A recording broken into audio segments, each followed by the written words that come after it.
व्यक्ति के काम से उसकी पहचान होती है।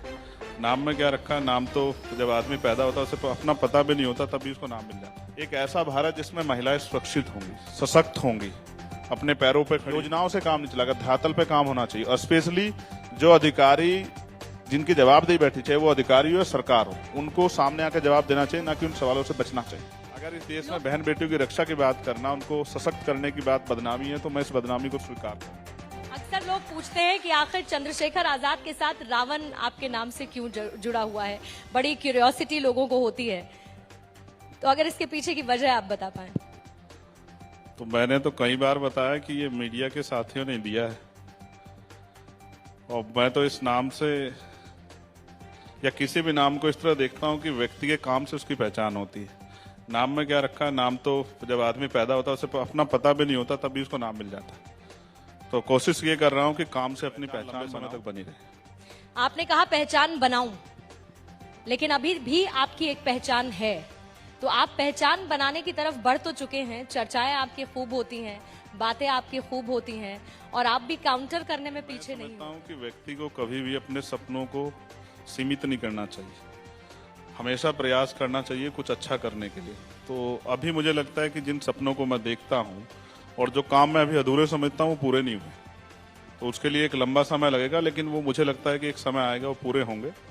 और मुझे भी बड़ी खुशी होगी कि वो जिस दिन वो सपने पूरे होंगे, मेरे बहुत सारे साथियों को खुशी होगी जिस दिन देश में समता, समानता, बंधुत्व, भाईचारे पर आधारित समाज बनेगा और ये देश दुनिया में पुनः सोने की चिड़िया बनेगा, सम्राट अशोक के सपनों का देश।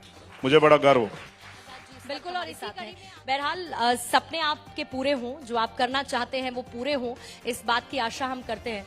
लेकिन कुछ राजनीति से जुड़े सवालों के साथ मैं इस सेशन की शुरुआत करूंगी आपके साथ, क्योंकि 2023 में विधानसभा चुनाव होने हैं 5 राज्यों, फिर उसके बाद 2024 की घड़ी है। अब इसमें बड़ा डेवलपमेंट ये हुआ है कि विपक्षी महागठबंधन बनकर तैयार है, जिसका नाम है INDIA, इंडिया वर्सेस एनडीए की स्थिति में इंडिया की मजबूती और मौजूदगी को चंद्रशेखर आजाद कैसे? मैं अपनी पार्टी का एक कार्यकर्ता हूं, मैं अपनी पार्टी के विषय में तो बता सकता हूं जी। बाकी गठबंधन चुनाव से पहले बनते हैं, टूट जाते हैं। जो आज गठबंधन में हो सकता है कल किसी के खिलाफ खड़े हो, आपस में लोग अपना हित देख के गठबंधन करते हैं। मुझे इसमें कोई शिकायत नहीं है, सब लोग गठबंधन करने चाहिए। लेकिन मुझे आप आज ये भी नहीं कह सकते जिस अलायंस के बारे में आप कह रहे हैं कि वो 2023 का विधानसभा चुनाव इकट्ठा लड़ेगा या अलग अलग लड़ेगा।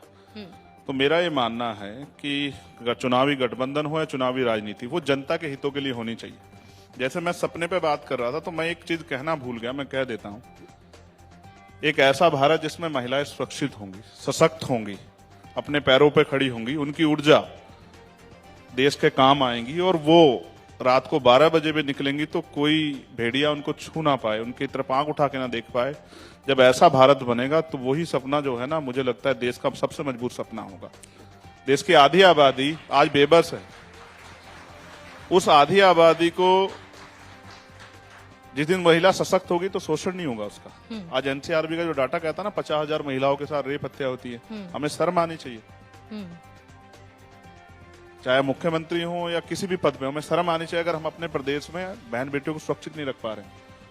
तो इसलिए मैं कह रहा हूं कि चुनाव अलायंस हो, चुनाव के बाद अलायंस हो, लेकिन सबका विजन देश की तरक्की और देश में जो वर्ग हाशिए पे उनको ऊपर उठाने का काम होना चाहिए। अगर शरीर का एक हिस्सा कमजोर हो जाता है तो उसको मजबूत नहीं कहते हैं, उसको विकलांग कहते हैं। आज देश विकलांगता की तरफ है, क्योंकि जब प्राइम मिनिस्टर ये कहते हैं कि देश में 80 करोड़ लोगों को हमने सस्ता राशन दिया, तो ये स्पष्ट होता है कि हमारे देश में आज भी ऐसे हालात है कि 80 करोड़ लोग सस्ता राशन लेने के लिए मजबूर हैं। ये तरक्की की बात नहीं है, ये हमारी जो है, इससे हमारी तरक्की नहीं, इससे हमारी वाहवाही नहीं होगी, इससे हमारे ऊपर ये बदनामी आएगी कि आज भी 80 करोड़ लोग अपने पैरों पे नहीं खड़े हुए हैं। उसके बारे में बता देता हूँ।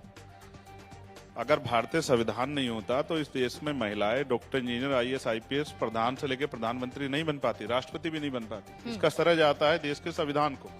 और आज उस संविधान को जिस तरह से प्रधानमंत्री के आर्थिक सलाहकार ये कहते हैं विवेक देबोराय कि हम इसको बदलना चाहते हैं, तो आप बदलना यही तो चाहते हो कि आज जो महिला आपके बराबर में खड़ी हो। मुझे गर्व हुआ इस बात को सुन के कि आप मेरे बराबर में बैठी हैं, तो जो महिलाएं आपके आज बराबर में खड़ी हो, आपको उनसे दिक्कत है क्या? इसलिए आप संविधान को बदलना चाहते हैं। जो कमजोर वर्ग के लोग आज कुर्सियों पर बैठने लगे हैं, आज एक प्राइमरी स्कूल के हेडमास्टर का बेटा यहाँ बैठा, इससे आपको दिक्कत है क्या? इससे सरकार को चंद्रशेखर आजाद की सिलेक्टिव अप्रोच है लोग ये भी कहते हैं कि चंद्रशेखर आजाद अटेंशन सीकर है।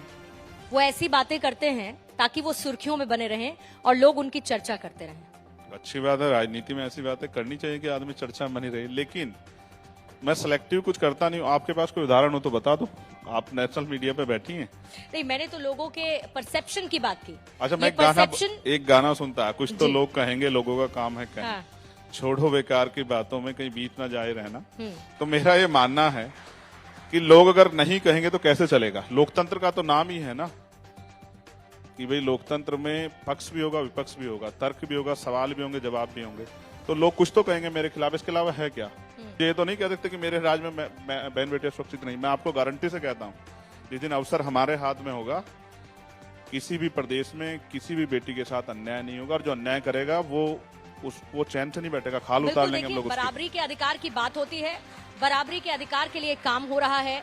एक विजन ऑफ न्यू इंडिया की बात करते हैं, और जो गाना जो लाइंस आपने यूज की उसके आगे की ही लाइन है कुछ बदलते अंदाज में, और वो ये कहते हैं कि बदनाम ही सही नाम तो होगा। चंद्रशेखर आजाद, बदनाम ही सही नाम तो होगा। बहरहाल सर, माफी चाहूंगी क्योंकि मुझे इस सेशन को यहीं पर समाप्त बस करना मुझे होगा। ये जवाब दे दीजिए, जी, आप किसी ऐसे आदमी के लिए कहते जो कुछ बुरा काम करता कि बदनाम होता तो समझ आता। अगर इस देश में बहन बेटियों की रक्षा की बात करना, उनको सशक्त करने की बात बदनामी है, तो मैं इस बदनामी को स्वीकार कर लूंगा। अगर कमजोरों की आवाज उठाना बदनामी है तो मैं इसको स्वीकार कर लूंगा। लेकिन अगर आप ये कहें कि सरकारों की आलोचना करना और उनसे जवाब मांगना बदनामी है, तो सरकार याद रखे, अगर अन्याय होगा तो जवाब देना पड़ेगा, और आंख से आंख मिला के जवाब लेना हम लोग जानते हैं। और इस बात को लोकतंत्र की सरकार याद खूबसूरती भी यही है चंद्रशेखर आजाद जी की सवाल होने चाहिए, और उन सवालों के लिए अकाउंटेबिलिटी भी होनी चाहिए। अश्विनी कुमार चौबे जी इस वक्त हमारे बीच आ चुके हैं, बहुत बहुत स्वागत करती हूँ। और चंद्रशेखर जी, आपका बहुत बहुत शुक्रिया समय देने के लिए, भारत 24 के इस विजन ऑफ न्यू इंडिया में शामिल होने के लिए। Thank you so much.